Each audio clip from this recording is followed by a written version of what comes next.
اعوذ باللہ من الشیطان الرجیم بسم اللہ الرحمن الرحیم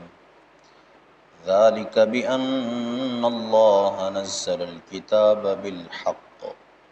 وإن الذین اختلفوا فی الکتاب لفی شقاق بعید لیس البر ان تولوا وجوہکم قبل المشرق والمغرب ولكن البر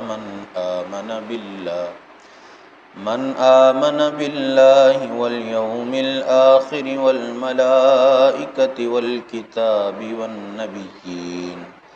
وآتى المال على حبه ذوي القربى واليتامى والمساكين وابن السبيل والسائلين وفي الرقاب وأقام الصلاة وآتى الزكاة والموفون بعهدهم إذا عاهدوا والصابرين في البأساء والضراء وحين البأس أولئك الذين صدقوا وأولئك هم المتقون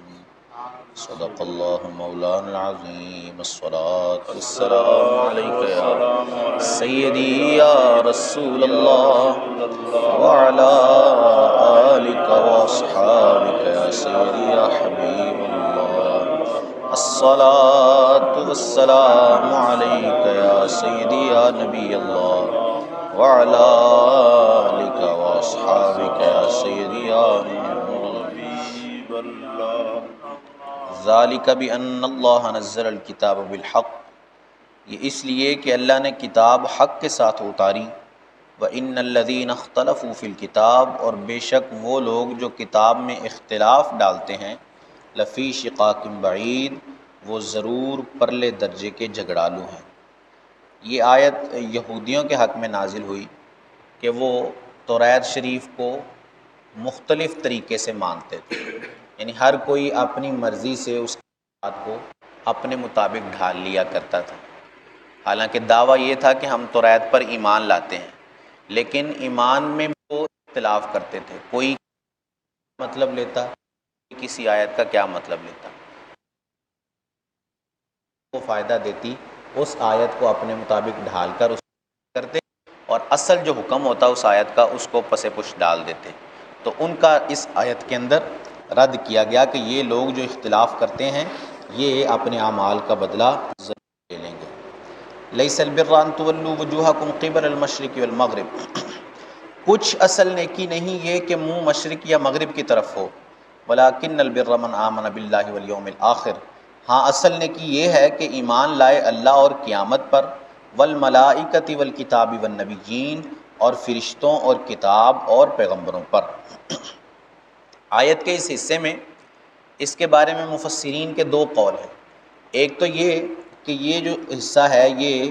یہودیوں کے بارے میں نازل ہوا کہ وہ لوگ، یہودیوں نے جو ہے بیت المقدس شریف کے مشرق کو اپنا قبلہ بنایا ہوا تھا،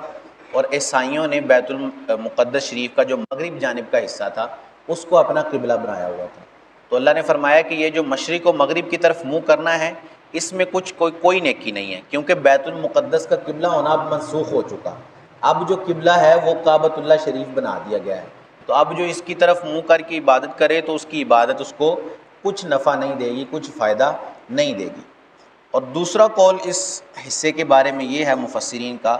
کہ اس میں سارے مومنین کو خطاب ہے، چاہے وہ اہل کتاب ہوں یا چاہے مسلمان ہوں، ان سب کو خطاب کر کے یہ فرمایا گیا ہے کہ محض قبلے کی طرف منہ کر لینا یہ کافی نہیں ہے جب تک بندے کے عقیدے درست نہ ہوں، اور جب تک بندے کا دل خالص طور پر اللہ کی طرف متوجہ نہ ہو تو صرف قبلے کی طرف منہ کر لینا یہ اس کے لیے کافی نہیں ہے۔ صرف یہ نیکی نہیں کہ منہ قبلے کی طرف نماز پڑھتا رہے اور دل جو ہے وہ اللہ کی طرف ہے ہی نہیں، دل دوسرے معاملات میں لگا ہوا ہے، نماز کے اندر بھی توجہ جو ہے وہ کامل نہیں ہے۔ تو اصل نیکی جو ہے وہ یہ ہے کہ منہ تو قبلہ کی جانب ہو ہی ہو، لیکن ساتھ جو توجہ ہے وہ خالصتاً صرف اللہ ہی کی طرف قائم ہو، اور بندے کا عقیدہ بھی درست ہو، کیونکہ اس آیت میں کہا کہ نیکی یہ ہے کہ بندہ ایمان لائے اللہ پر، آخرت پر، ملائکہ پر اور کتابوں پر اور سارے انبیاء پر۔ تو اس آیت سے یہ بھی واضح ہو گیا کہ ایمان مقدم ہے اور بندے کے جو اعمال ہیں وہ مؤخر ہیں۔ پہلے ایمان درست ہوگا تبھی کچھ اس کے جو اعمال ہیں وہ اس کو فائدہ دیں گے۔ اگر اس کا ایمان ہی مکمل نہیں ہے، اس کے عقائد ہی درست نہیں ہیں، تو اعمال چاہے وہ جتنے مرضی کرتا رہے، اس کے اعمال اس کو کچھ نفع نہیں دے سکیں گے، کل بروز قیامت کوئی فائدہ نہیں دے سکیں گے، کیونکہ اعمال کا جو دار و مدار ہوتا ہے وہ عقیدے پر ہوتا ہے۔ عقیدہ اگر مسلمان ہوگا تبھی تو نماز پڑھے گا نا، مسلمان ہوگا تبھی تو دوسرے معاملات جو اسلام نے لازم کیے ہیں بندے پر وہ کرے گا۔ اگر وہ صحیح طرح سے مسلمان ہی نہیں ہو سکا،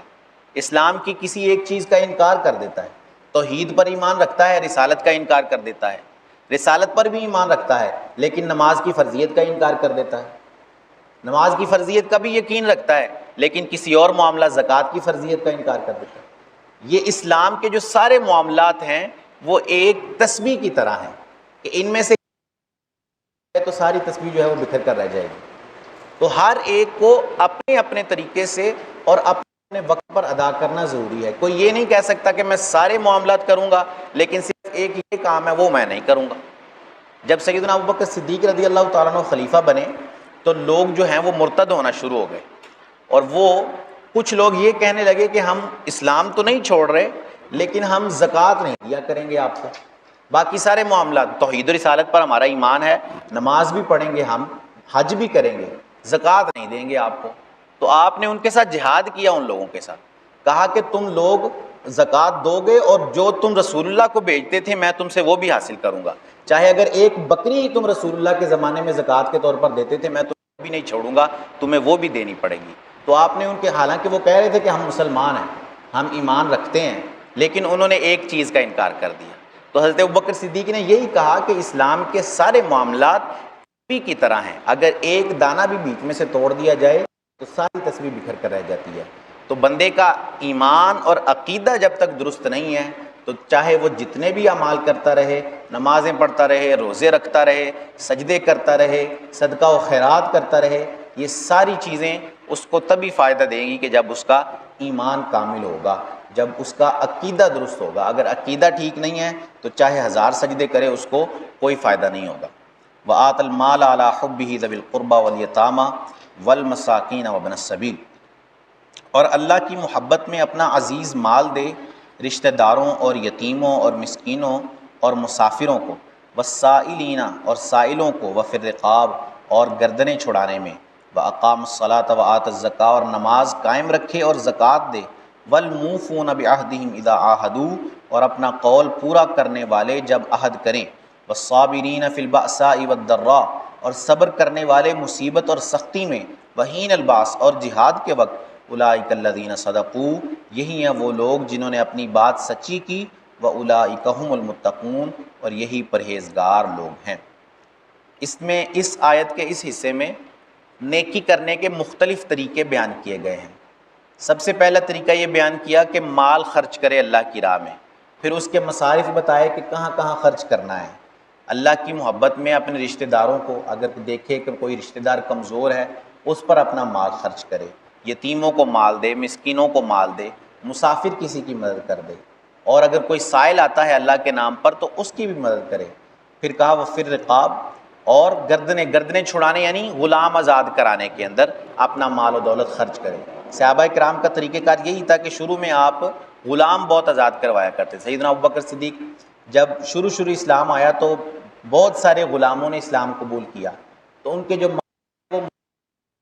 وہ ان پر ظلم و زیادتی کیا کرتے تھے کہ تم لوگ واپس ہمارے دین کے اندر آ جاؤ اور محمد کا دین چھوڑ دو، تو وہ دین نہیں چھوڑا کرتے تھے، تو وہ ظلم و زیادتی ان پر کرتے رہتے۔ سیدنا ابوبکر صدیق رضی اللہ تعالیٰ عنہ ان کو اپنا ذاتی مال دے کر ان غلاموں کو آزاد کروایا کرتے، اور پھر بعد میں اپنے غلام نہیں رکھتے بلکہ ان کو اللہ کے لیے آزاد کر دیا کرتے تھے۔ سیدنا بلال رضی اللہ تعالیٰ عنہ کو آزاد کروانے والی شخصیت بھی سیدنا ابوبکر رضی اللہ تعالیٰ عنہ ہی ہیں کہ آپ نے ان کو آزاد کروایا اور بہت مہنگا خریدا۔ تو سیدنا بلال کے جو مالک تھا اس نے کہا کہ ابوبکر ویسے تو میں سمجھتا تھا کہ تم بڑے سمجھدار تاجر ہو، لیکن یہاں تم دھوکہ کھا گئے، یہ 2-3 درہموں کا جو ہے وہ غلام ہے اور تم نے اتنا مہنگا خرید لیا مجھ سے۔ تو آپ نے کہا کہ تم نہیں جانتے کہ میں نے سودا تمہارے ساتھ کیا، میں نے سودا اللہ کے ساتھ کیا ہے جو کہتا ہے من جاء بالحسنہ فلہ عشر امثالھا، جو ایک نیکی کرے تو ہم اس کے بدلے اس کو 10 عطا کرتے ہیں۔ تو میں نے سودا تمہارے ساتھ نہیں کیا، سودا اللہ کے ساتھ کیا ہے۔ تو یہی اللہ نے فرمایا کہ جو مال خرچ کرتے ہیں اس کی محبت میں، لوگوں کو دکھانے کے لیے نہیں، واہ واہی حاصل کرنے کے لیے نہیں، یہ نہیں کہ لوگ مجھے سخی کہیں، یہ نہیں کہ لوگ مجھے کہیں کہ سیٹھ صاحب نے آج تو دریا بہا دیے ہیں پیسے کے، نہ، کس لیے؟ علی حبہ، اللہ کی محبت میں، صرف اور صرف اللہ کی رضا اور اس کی محبت حاصل کرنے کے لیے۔ کل بروز قیامت سخی کو لایا جائے گا تو اللہ عز و جل حکم ارشاد فرمائے گا کہ اس کو جہنم میں ڈال دو۔ وہ کہے گا کہ مالک کریم میں نے تیری راہ میں اتنا مال خرچ کیا، میں ساری عمر جو ہے وہ مال و دولت خرچ کرتا رہا تیری راہ میں، اور آج مجھے جہنم جانے کا حکم۔ اللہ فرمائے گا کہ تو نے میرے لیے مال نہیں خرچ کیا، تو نے اس لیے مال خرچ کیا کہ لوگ تجھے سخی کہیں، لوگ تیری واہ واہی کریں، اور تیری جو ہے وہ شہرت ہو اس بات کی کہ یہ بڑا سخی ہے، یہ بڑا مال و دولت خرچ کرتا ہے۔ تو لوگوں نے دنیا میں تیری تعریف کر دی، تجھے سخی کہہ دیا گیا، جو تو نے مال خرچ کیا تھا وہ دنیا میں اس کا بدلہ ہو گیا، اب تیرے پاس کوئی عمل نہیں جو تجھے جہنم سے بچا سکے۔ اسی طرح عالم دین کو لایا جائے گا، اس کو بھی جہنم میں جانے فرمائے گا کہ مالک میں نے تیرا دین سیکھا اور لوگوں کو آگے سکھاتا رہا، اور آج مجھے جہنم جانے کا حکم ہے۔ اللہ فرمائے گا کہ تو نے دین اور آگے اس لیے سکھایا کہ لوگ تجھے عالم کہیں، لوگ تیری تعریف کریں کہ یہ بندہ، اور وہ تیری تعریف جو کرنی تھی لوگوں نے وہ دنیا میں کر دی، آج تیرے لیے صرف ٹھکانہ جہنم ہی ہے۔ شہید کو لایا جائے گا، اس کو بھی جہنم جانے کا حکم دے دیا جائے گا۔ اللہ وہ کہے گا کہ میں نے تیری راہ میں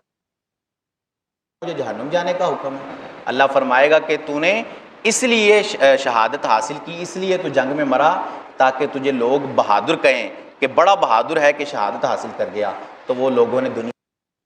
آج تیرے پاس کوئی عمل نہیں، آج صرف تیرا ٹھکانہ جہنم ہی ہے۔ تو اگر اعمال کے اندر کاری شامل، عمل چاہے کتنا ہی بڑا ہو وہ سارے کا سارا برباد کر دیا جاتا ہے اور عمل پر مار دیا جاتا ہے، کیونکہ اس کے اندر ریاکاری آ گئی ہے، اس کے اندر اللہ کے علاوہ کسی اور کو شریک کر لیا،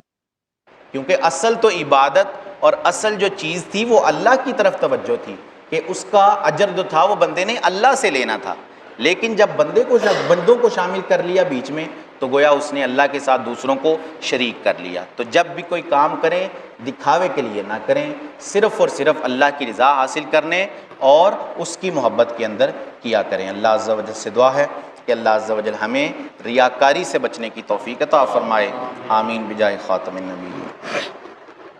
اللہم صلی علی سیدنا و مولانا محمد معدن الجود والکرم وعلی آلہ واصحابہ وبارک وسلم۔ مالک کریم عز و جل نماز فجر ادا کرنا، درس کرنا اپنی بارگاہ میں قبول فرما، غلطیاں اپنی رحمت سے معاف فرما، ہم سب کو خلوص کے ساتھ استقامت کے ساتھ 5 وقت بعد جماعت نماز پڑھنے والا بنا، ہم سب کی، ہمارے ماں باپ کی اور رسول اللہ صلی اللہ علیہ وسلم کی ساری امت کی بخشش فرما۔ سبحان ربک رب العزت عما یصفون وسلام علی المرسلین والحمد للہ رب العالمین، صلی اللہ تعالی علی حبیبہ سیدنا و مولانا محمد وعلی آلہ واصحابہ اجمعین برحمتک یا ارحم الراحمین۔